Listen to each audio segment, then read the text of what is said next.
वकील बहू। जनक पेशे से एक बहुत अच्छी वकील थी, लेकिन कहते हैं ना, बहू कितनी भी बड़ी तोप क्यों ना हो, सास के सामने तो भीगी बिल्ली ही होती है। अरे जनक, क्या बात है? आज रोटी नहीं मिली अभी तक। ये तेरा कोर्ट नहीं है जो आज फैसला ना हुआ तो कल की तारीख मिल जाए। रोटी तो रोज वक्त में चाहिए। हाँ। माँ जी, रोटी तो कब की बन गई। मैंने आपको कहा तो खाना खाने के लिए, आपने शायद सुना नहीं होगा। ओहो हो, जज नहीं हूं मैं तेरे कोर्ट की, सास हूं सास। कोई दलील फालतू की मत देना यहाँ। बहुत जानती हूं मैं इन वकीलों को। अपनी बात ऊपर रखने के लिए झूठ बोलने में जरा भी नहीं सोचते। तभी वहां जनक के ससुर आ जाते हैं। अरे भाग्यवान, क्यों बेचारे के काम को कोसती रहती है हमेशा। मैं भी तो था वहां जब ये आई थी तुझे रोटी खाने को बुलाने के लिए। सास को तो अब गुस्सा आ जाता है कि कैसे किसी ने बहू की साइड ले ली। अरे वाह जी वाह, वो तो मैं जानती थी कि कोई ना कोई गवाह तो ये पेश कर ही देगी। पर मैं तो अब सीधा खाना खाकर सोने जाऊंगी। मुझे आदत नहीं है किसी से बहसा बहसी करने की।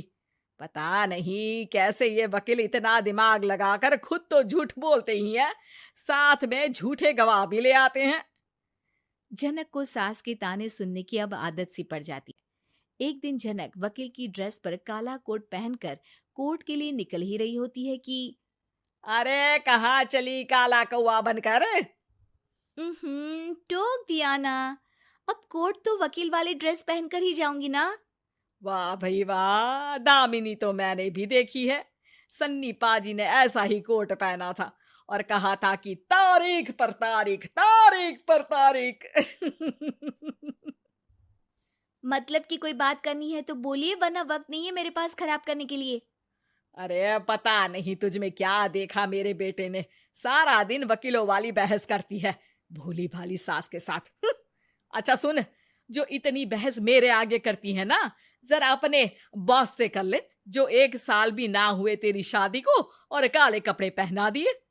अंदर जा और लाल कोट पहन कर आ, पता तो चले कि नई नवेली शादी हुई है। अरे माँ जी, कोर्ट में मेरा बॉस क्या करेगा? ये तो पूरे देश की ड्रेस है वकीलों के लिए। लेकिन सास तो ठहरी सास। अच्छा, तो कोई जरूरत नहीं है 2-4 साल कोर्ट जाने की। शादी थोड़ी पुरानी हो जाए तब इजाजत दे दूंगी मैं तुझे काले कपड़े पहनने की।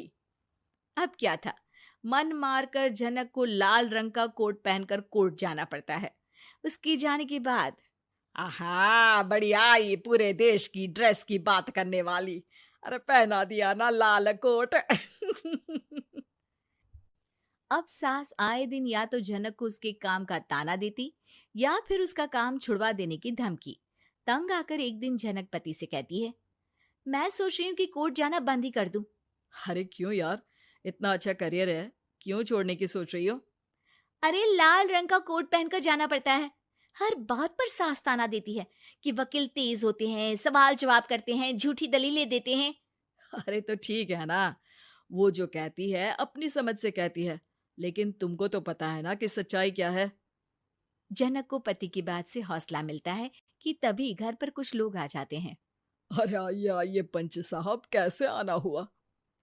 अरे भाई साहब, सुना है कि आपकी बहू वकील है। तभी वहां सास आ जाती है। हाँ है तो, लेकिन क्या हुआ? फिर कहीं बहस कराई क्या? अरे हम तो खुद दुखी है उसके व्यवहार से। अरे भाभी जी, आपको तो पूरा मोहल्ला जानता है कि आप कितना बोलती है। फिर हम यहाँ बहू रानी की कोई शिकायत नहीं, बल्कि अपनी परेशानी लेकर आए हैं। ससुर जी खुश हो जाते हैं। हाँ हाँ, मैं अभी बहू को बुलाता हूँ। जनक वहां आती है, सबको नमस्ते करके बैठ जाती है। बहू रानी, हमारे गांव में बड़ी मुसीबत आ गई है। अब तो पूरे गांव की जिम्मेदारी मानो तुम्हारे कंधों पर है। अरे ना ना, इससे तो घर की जिम्मेदारी पूरी नहीं होती, ये गांव की जिम्मेदारी क्या लेगी? भाभी जी, आप चुप हो जाओ। यहाँ पढ़े लिखे लोगों की बात हो रही है। आप जाओ, जरा रसोई से सबके लिए चाय लेकर आओ। मैं कॉफी लूंगी। हाँ हाँ, वकील साहिबा के लिए कॉफी। सास सर पैर सब पटक कर वहां से निकल जाती है। बहू, गांव में पानी नहीं आ रहा है, पड़ोसी राज्य ने हमारा पानी रोक रखा है। इसका मामला तो बड़े कोर्ट में चलेगा पंच जी, लेकिन ऐसा क्यों? वो राज्य हम लोगों से पानी के पैसे मांग रहा है। अब आधे गांव में पानी की सप्लाई खत्म हो गई है बहुरानी। अच्छा पंच साहब, बात गांव की है तो मैं जरूर केस लड़ूंगी। यहाँ एक बार फिर सास की एंट्री हो जाती है। अरे वाह जी वाह, ये काम करवा लो, आप हमारी बहू से बहुत अच्छा करती है। मैं हूं सीधी सादी सास। इस लड़की ने कैसे लड़ लड़ कर मुझे साइड कर रखा है, ये तो अब आपको पता चल ही जाएगा। अरे भाभी जी, आपकी आवाज तो पूरे गांव को सुनाई पड़ती है जब आप बहू रानी को सुंदर वचन सुना रही होती हैं। अरे वकील बहू मिली है, फक्र करो फक्र। हाँ जी हाँ, सारी फकर तो हम लोग ही करें। खैर, अब जो केस लड़ेगी और पानी गांव में आ जाता है तो पंच साहब लिख कर देना होगा कि हैंड पाइप में सबसे पहले मेरी बाल्टी और घड़ा भरेगा। अरे फिर तो हम बहू रानी के नाम पर घर पर ही सप्लाई दे देंगे, लेकिन ये इतना आसान नहीं है। बहू, गांव के पास अभी वकील करने की भी पैसे नहीं है तो। अरे पंच साहब, ये मेरे गांव का मामला है, मैं आपसे एक भी पैसा नहीं लूंगी। सास को बहू की बात पर गुस्सा आ जाता है, लेकिन सबके जाने के बाद झनक मन लगाकर गांव की परेशानियों को दूर करने में लग जाती है। और वो दिन भी आता है कि झनक केस जीत जाती है। अरे आज तो प्लम्बर आकर घर तक पाइप लगा गया है।